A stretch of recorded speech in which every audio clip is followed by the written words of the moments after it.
welcome to another edition of It's Your City.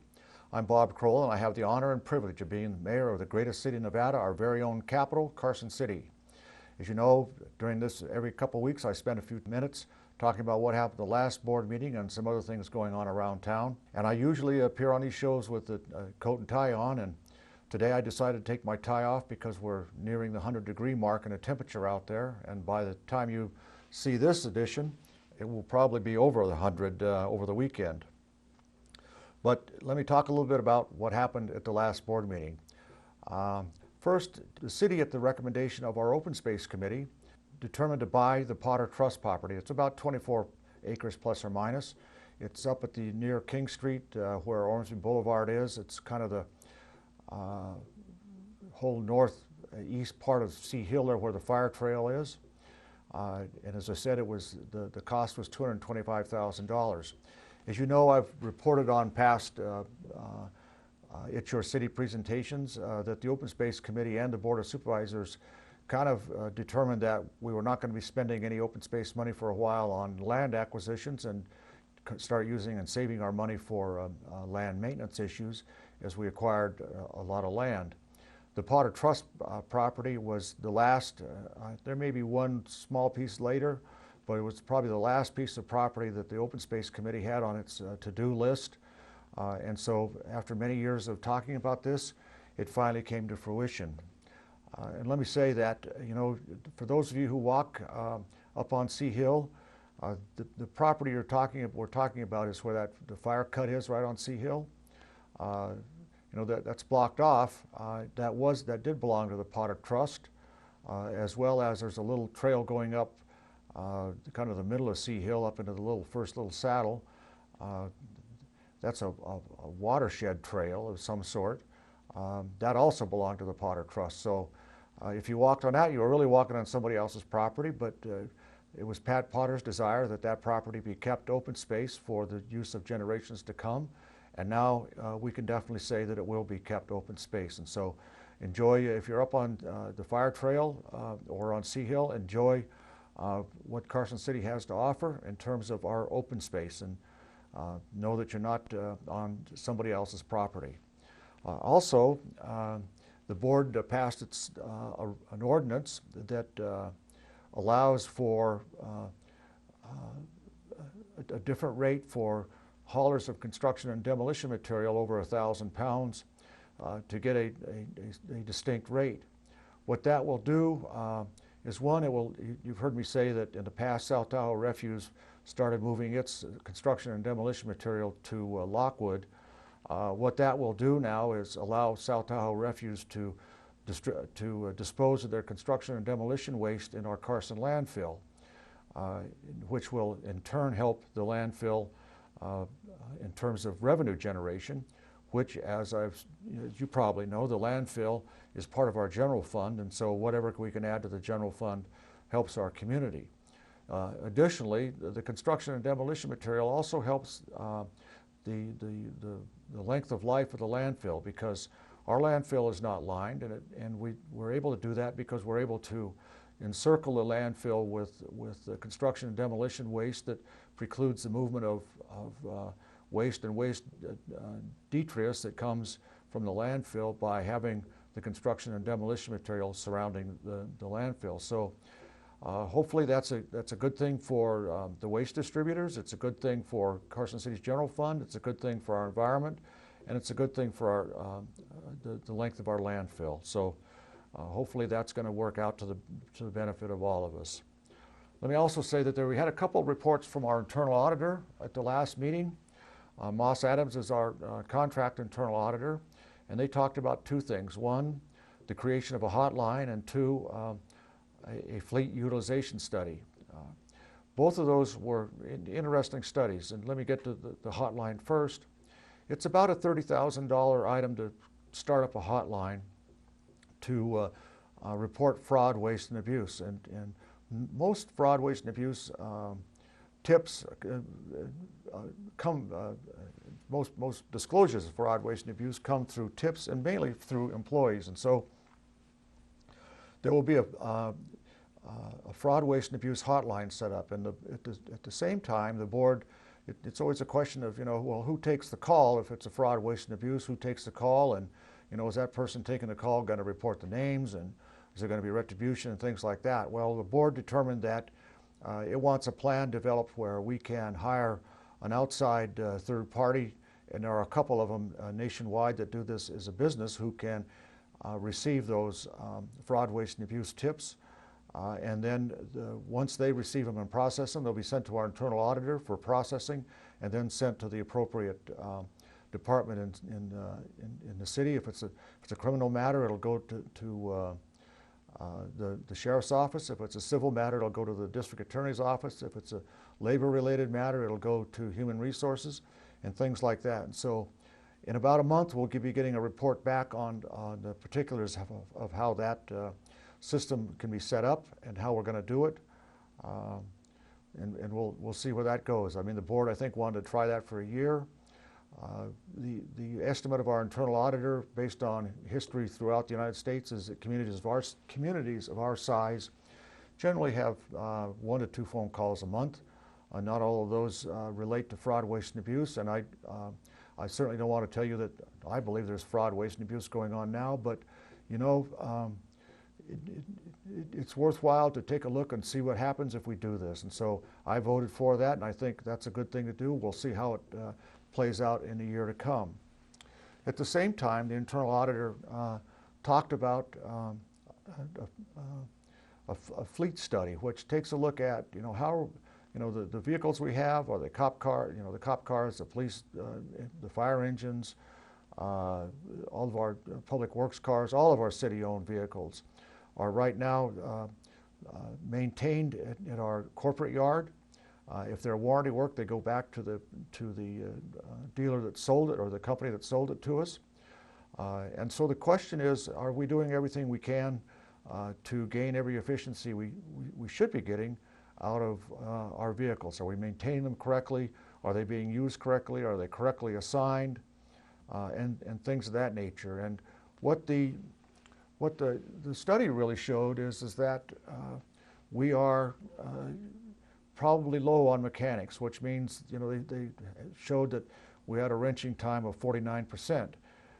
But that's a result, as the internal auditor said, that's a result of the fact that we only have 3 mechanics working. And so the mechanics are doing not only the wrenching, but they're doing all the other work that is put on them by city departments. And the issue comes to, the internal auditor said you can hire 4 or 5 more mechanics and do some revamping of your bays where you do your repair work for about a cost of $174,000. That may lead to a savings if you do it properly in their mind of maybe close to $170,000. The question arose, though, is that what's happened in Carson City, at least as I see it, as I read the report, and as the internal auditor really confirmed, is that we have cut back on our personnel, and we have been deliberately letting asking more of our mechanics and our shop personnel to do things for our other departments, like the police, the fire, and the general fund and public works. We've been asking them to do a lot that doesn't include wrenching time, and we do that because we're trying to ensure that that all the departments are serviced. And of course the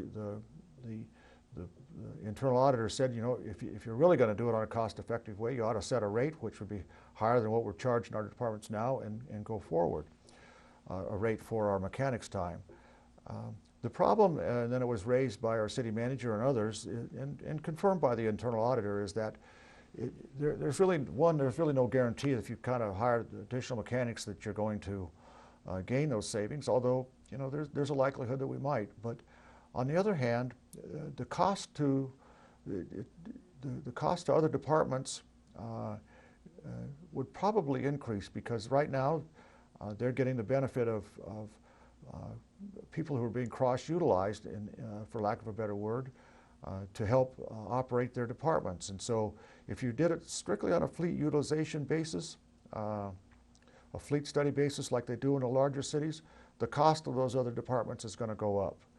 which in turn, since we're all a combined community, is going to mean that your overall costs are going to go up. And so we asked the internal auditor to sit down with our staff and work through that very issue. At the same time, what we asked the internal auditor to do was do what is part of this is a fleet utilization study, which will take a look at, are we properly using our vehicles? Are they properly assigned? Is there any way where we might be able to do with less vehicles, do different maintenance things, and things of that nature, which I look forward to seeing the results of that. The question was also asked is, well, why don't you just outsource the entire fleet maintenance department? And the internal auditor was correct. He said, it's not the time to do that. One, your cost is probably going to go up, but two, it's just not the time, and there are a whole lot of variables associated with that move. And so it was their recommendation that we not go down that path.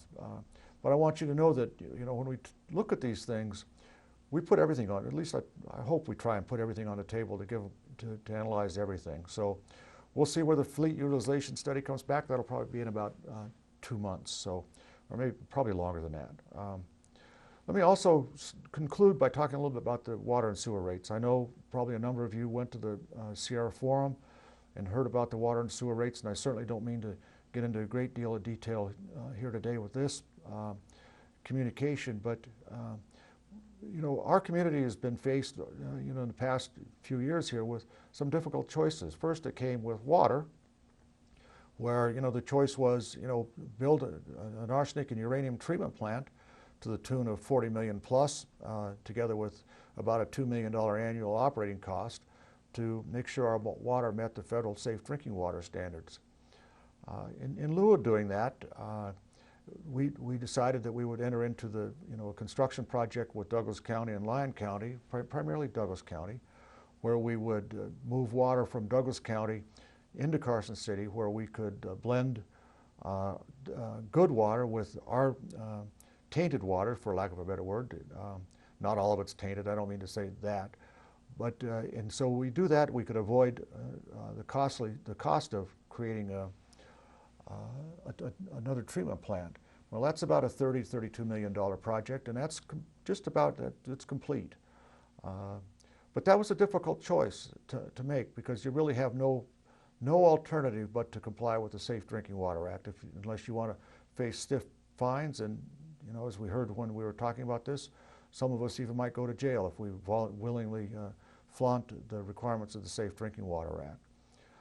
And so kind of a similar choice is, it's even more of a harder, not really a harder choice, but it's a thornier issue, is our sewer plant. Our sewer plant has been in existence, the one we have today, for between right around an average of 40 years, and it's starting to fail. Where we've been able to patch it over the years to hopefully avoid doing any major repair work. We're now at the end of the road where if we're going to kick the can down the road, there's no road left. So there's not a whole lot we can do about it except try and make sure that what we do is the most cost-effective and least costly to our water and sewer users and our taxpayers. That's what hopefully we've tried to do with this. But again, it's not an easy. It's not easy to do, because that will mean that I think I've heard that the average water and sewer bill will probably go up somewhere between $3 and $5. I think it's $5 a month between water and sewer both. But there really isn't a whole, and then we would use those additional revenues to support bonding. We need about, when we went through the plan to upgrade the sewer treatment plant, it's about a $46 million project over 5 years. So that's what we kind of need to raise and bond for. Well, that's what the rates will be paying for. And it's not easy to say that never easy when rates go up. On the other hand, we don't have a whole lot of choice, and so we will be talking further with the public about it and bringing an ordinance back in September to talk further about what these rates are intended to do and why we believe they're necessary, and if there's any way we can reduce them. In addition to the rates for just upgrades, it was time to take a look at rate design and depreciation expense. Let me talk about depreciation expense first. About 20 years ago, we used to budget for depreciation expense, which would have, if we'd have done that now and continued to do that, we might have been able to, soften the blow considerably with what we're going through right now. But about 20 years ago, in order to keep our rates low, we stopped budgeting for depreciation expense because, for one thing, we started using depreciation expense for other operations in the water and sewer department to keep rates low. What we've asked in these rates is we want to reinstitute depreciation expense, and we want to start a program where we'll be able to bring all of our water and sewer assets under depreciation schedule within the next 5 years. So that's also part of it. And I'm not going to, before I quit, I want to also tell you that, I'm aware that there's a considerable concern in the community that, look, if we start paying for depreciation expense again, what's to preclude you guys up there in the Board of Supervisors from just using it willy-nilly? Well, first, all I can say is that, one, we can't bind future boards, but two, what we can do is we can draft an ordinance that very strictly says depreciation expense will be used only for what it's intended to do, and that is for repair and maintenance of our facilities as they age. So we can do that. The other thing I've heard in the community is that we're using the water and sewer rates to subsidize the general fund. That's absolutely not true. There's a state law that says that you cannot use our water and sewer fund as an enterprise fund. There's a state law that says you may not use enterprise funds to fund general fund activities. Now, there's a slight variance or nuance to that because we do charge the water and sewer enterprise fund with overhead costs that we do all of our departments, and annually we do a cost allocation study to determine, what's the cost of the district attorney for helping out on the water and sewer funds, what's the cost of accounting, and a number of general city services that apply, across the board. We make an allocation of what that cost would be, and we charge that to the water and sewer fund. Other than that allocation of common costs, I'll just tell you, it's illegal to use enterprise funds to fund general fund activities other than that allocation method or the allocation issue, which is specifically allowed by statute. Those are two items of what's going on in this rate issue. That's the depreciation and the need for revenue to support bonding for some $46 million in the sewer plant and some $17 million for our aging water infrastructure in terms of our delivery pipelines throughout the town, throughout our community. The last thing that's involved is rate design. And for years we've had a rate design that in my view, provides for cross-subsidization of customers. For example, I think as a general statement, when we hired an outside consultant to look at this, they found that our residential sewer customers were subsidizing our commercial sewer users. And it was just the opposite on our water side, where commercial users on the water side were subsidizing our residential users. So the theory was, okay, if we ought to make sure that what we're charging each class of customers is what they're costing us. And so we have tried to phase in over 5 years, one, the rate design changes to make sure that there's no cross-subsidization. Two, that we are adequately collecting for depreciation so that we won't hopefully have to go through this painful issue again. And three, that so we can bond for our necessary improvements in both water and sewer. So that's what's going on. If you need more information, please don't hesitate to give me a call or call our Public Works Department and ask your questions. And I want to put a hat tip to the Sierra Forum for holding a forum so that people can come and ask questions and learn about what's going on here. So I know that's probably a long diatribe. It's kind of hard to sit here in front of a camera and just talk, but that's what I kind of wanted. That's what they asked me to do here. That's it for today. That's it for a couple weeks. I'll see you in a couple weeks. And if you have any questions, don't hesitate to give me a call. And again, thank each and every one of you for what you do to make Carson City a better place to work, live, and play.